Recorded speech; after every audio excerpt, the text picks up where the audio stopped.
आज हम लोग जानेंगे धारावाहक।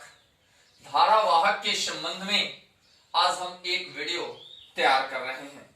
धारावाहक का मतलब हो गया कि वे पदार्थ जिससे धारा का प्रवाह होता है, यानी जो धारा को ढोता है।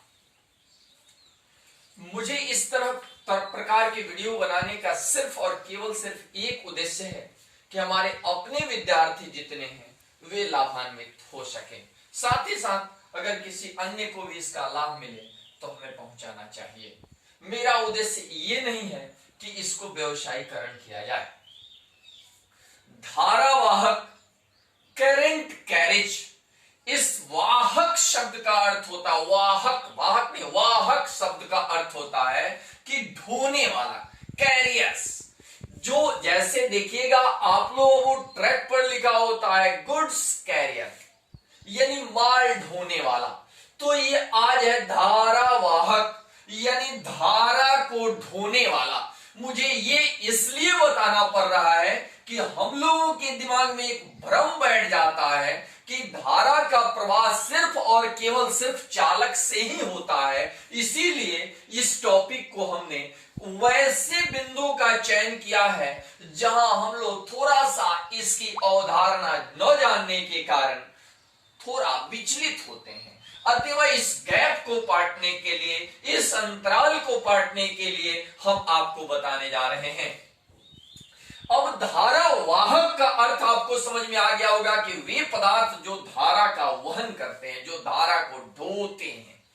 तो वे पदार्थ जो अपने से होकर धारा का प्रवाह होने देते हैं, चालक कहलाते हैं।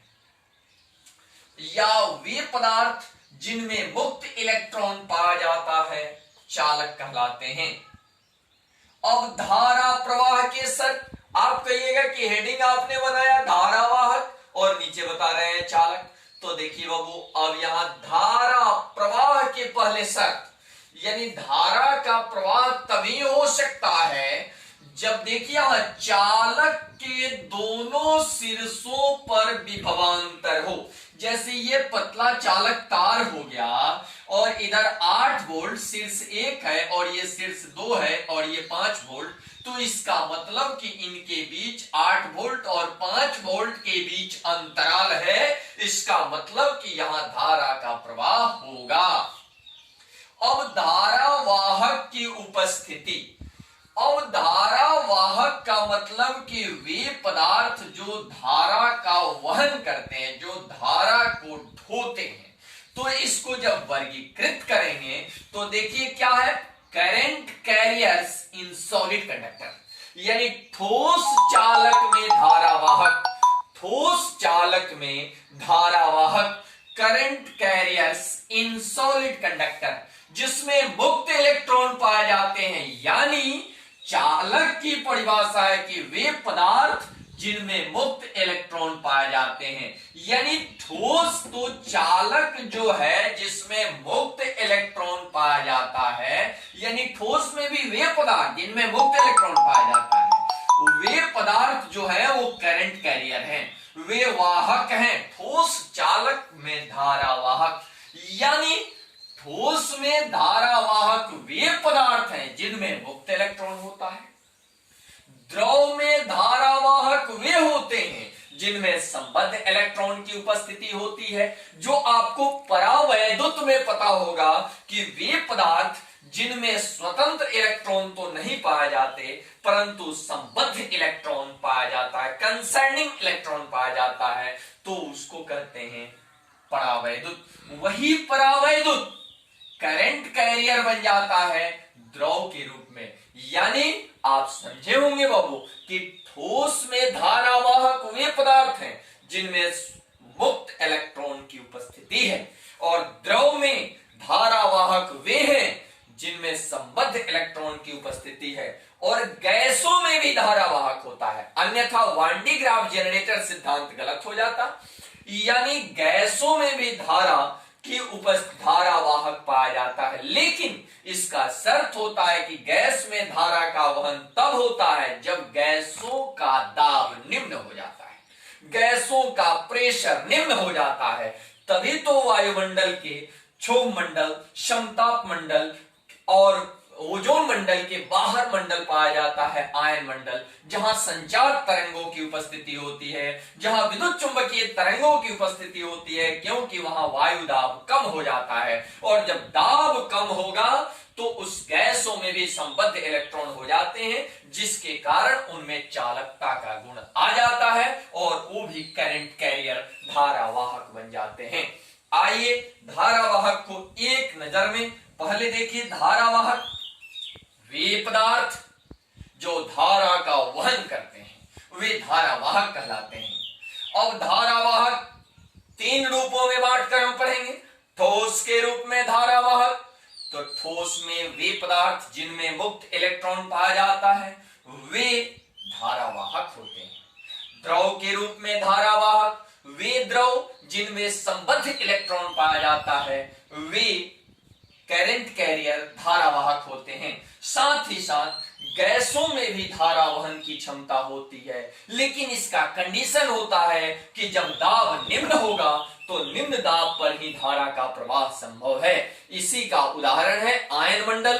चूंकि अधिक ऊंचाई पर जाने पर वायु दाब घट जाता है और वहां गैस भी धारा वाहक बन जाती है।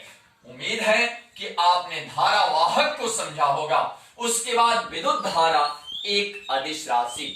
विद्युत धारा एक अदिश राशि, चूंकि आगे आपको पढ़ना होगा किरचॉफ का नियम। आप कई किताबों में देखते होंगे तो उसमें आपको मिलता होगा कि जैसे ये 5 एम्पियर, 3 एम्पियर, 2 एम्पियर, अलग अलग जो ये तीर का निशान दर्शाया गया है, तो हमारे दिमाग में सेट हो जाता है कि जहां तीर का निशान दर्शाया गया वो दिष्ट रेखाखंड है और दिष्ट रेखाखंड सदिश का जनक है। इसलिए ये सदिश गलतीवश, गलतफहमी में कुछ लोगों को लगता है कि ये सदिश है, लेकिन ये वास्तव में सदिश नहीं है, बल्कि विद्युत धारा ही नहीं, जितनी 7 मूल राशियां हैं वो सब के सब अदिश राशि है। आज से याद रखना है, जिसमें विद्युत धारा भी है, लेकिन उसको स्पष्ट कराया हमने। धारा का तो आखिर जब ये अदिश है तो तीर का निशान क्यों दर्शाते हैं, इस चीज को स्पष्ट कराया है। धारा का प्रवाह, आवेश का प्रवाह तीर, एरो द्वारा दर्शाया गया है, परंतु यह सदिश के नियम का पालन नहीं करता, इसलिए कि 5 एम्पियर, 3 एम्पियर, 2 एम्पियर, 3 2 5 और 5, तो यहां एंगल 0 होना चाहिए सदिश के नियमानुसार, लेकिन यहां 0 एंगल दिखाई नहीं दे रहा है। इससे स्पष्ट होता है कि यह कोण के नियम का पालन नहीं करता है, अर्थात सदिश के नियम का पालन नहीं करता है। और जब सदिश का नियम पालन नहीं करता तो यह निश्चित रूप से राशि अदिश है। अब विद्युत धारा के प्रकार, किताबों में भ्रमित करने वाली स्थिति हमने बहुत किताबों में देखी है कि धारा को 2 ही भागों में बांटा गया है। कुछ किताब तो कंसेप्ट विहीन है, जिनमें एक जगह भी धारा का वर्गीकरण नहीं दिया हुआ है।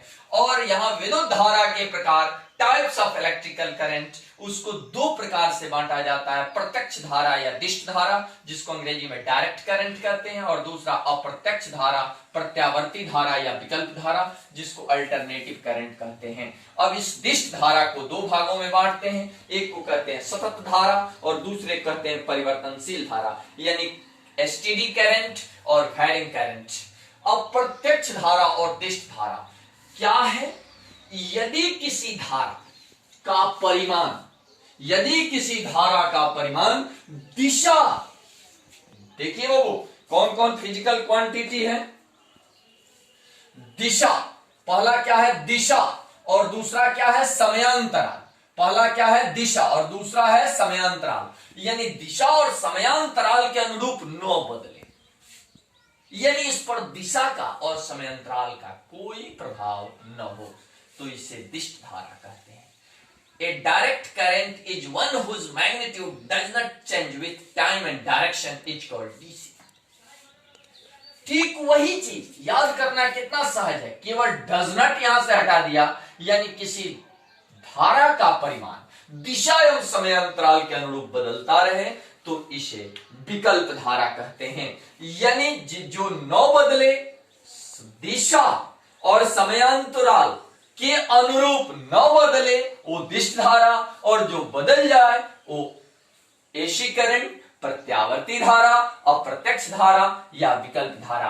अब इसका नाम है अवदिष्ट धारा को दो भागों में जो बांटा गया है। इस शब्द का अगर गुणधर्म अगर आप जानते हैं, इन शब्दों को जानते हैं, तो मुझे लगता है कि आप आसानी से इसको समझ सकते हैं। जैसे सतत धारा एसटीडी, आपने शुरू में पढ़ा होगा, एक बड़ी रोचक कहानी अंग्रेजी में थी कि slow but steady can win the race. Steady मतलब निरंतर, परपेचुअल, कंटिन्यूअस, लगातार, यानी जिसका परिमाण लगातार स्थिर रहे, वह धारा या वह दिष्ट धारा, क्योंकि इसका भाग है ये, वह दिष्ट धारा जिसका परिमाण निरंतर कायम रहे उसे सतत धारा कहते हैं। वहीं परिवर्तनशील, नाम से ही स्पष्ट, वैरिंग, परिवर्तनशील धारा यानी वह दिष्ट धारा जिसका परिमाण निरंतर बदलता रहता है उसे परिवर्तनशील धारा कहते हैं। इस प्रकार से हम लोगों ने आज जाना धारावाहक। आइए इस पूरे का निचोड़ एक बार में बताते हैं। धारावाहक, करंट कैरियर्स, वे पदार्थ जो धारा का वहन करते हैं, अब उसमें ठोस के रूप में, द्रव के रूप में, गैस के रूप में। ठोस के रूप में वे धारावाहक होंगे जिनमें मुक्त इलेक्ट्रॉन पाया जाता है, और द्रव के रूप में वे धारावाहक होंगे जिनमें संबद्ध इलेक्ट्रॉन पाया जाता है, और गैस के रूप में वे धारावाहक होंगे, यानी किसी पार्टिकुलर गैस के बारे में नहीं है, यानी गैसों के गुणधर्म, यानी निम्न दाब होगा, गैसों का दाब जब निम्न होगा तो इस स्थिति में वे भी करंट कैरियर बन जाते हैं। अब हम लोग धारा प्रवाह के शर्त भी जाने कि धारा प्रवाह के शर्त है कि विभवांतर की उपस्थिति हो और धारावाहक की उपस्थिति हो। ये दो स्थिति होने के बाद ही विद्युत धारा का प्रवाह या आवेशों का प्रवाह होता है। और विद्युत धारा में आपने जो तीर का प्रयोग किया जाता है उस संदर्भ में आपने कंसेप्ट जाना कि ये तीर होने के बाद भी ये अदिश राशि है। तीर इसके सदिश गुण को प्रदर्शित नहीं करता है, बल्कि ये दर्शाता है कि विद्युत धारा एक अदिश राशि है। तीर सिर्फ इस बात का प्रमाण देता है कि आवेश का प्रवाह किधर है। विद्युत धारा के प्रकार, धारा के प्रकार को हमने पहले मुख्य रूप से दो भागों में, प्रत्यक्ष, डायरेक्ट, इनडायरेक्ट, अप्रत्यक्ष धारा, अप्रत्यक्ष धारा, डायरेक्ट करंट और अल्टरनेटिव करंट। अब इस डायरेक्ट करंट को दो भागों में हमने बांटा है, एसटीडी करंट और वैरिंग करंट। एसटीडी करंट और वैरिंग करंट यानी आप इसके तो नाम से ही है, पहले इसको परिभाषित करते हैं। देखिए वो दो बात दिमाग में रखो, दिशा और समय अंतराल। दिशा और समय अंतराल, दिशा और समय अंतराल के अनुरूप जिस धारा में परिवर्तन नहीं होगा वो प्रत्यक्ष है, और जिसमें परिवर्तन होगा वो अप्रत्यक्ष है। अब प्रत्यक्ष धारा को दो भागों में बांटा गया, सतत, निरंतर, लगातार, कंटिन्यूअस, परपेचुअल, एसटीडी यानी लगातार चलने वाली धारा, यानी जिसका परिमाण एकदम कंटिन्यू रहे, लगातार रहे, वो क्या है, सतत धारा, यानी वह दिष्ट धारा जिसका परिमाण निरंतर कायम रहे उसे सतत धारा कहते हैं। और परिवर्तनशील धारा, वह धारा जिसका परिमाण निरंतर बदलता रहता है उसे दिष्ट धारा, वैरिंग करंट कहा जाता है। उम्मीद है कि आप सबको समझ में आया होगा, और एक काम आप जरूर करेंगे बाबू, मुझे विश्वास है कि आप इसे किताब से मिलाएंगे, और मिलाने के बाद आपको ये जो अतिरिक्त खर्च करना पड़ रहा है दिमाग या अन्य संसाधन, तो इस संसाधन की उपयोगिता साबित औती है कि नहीं, इस बात को प्रमाणित भी कीजिए। अन्यथा अगर किताब ही हमने बोर्ड पर लिख दिया तो उसका वीडियो बनाने का कोई औचित्य नहीं है और कोई इसका मतलब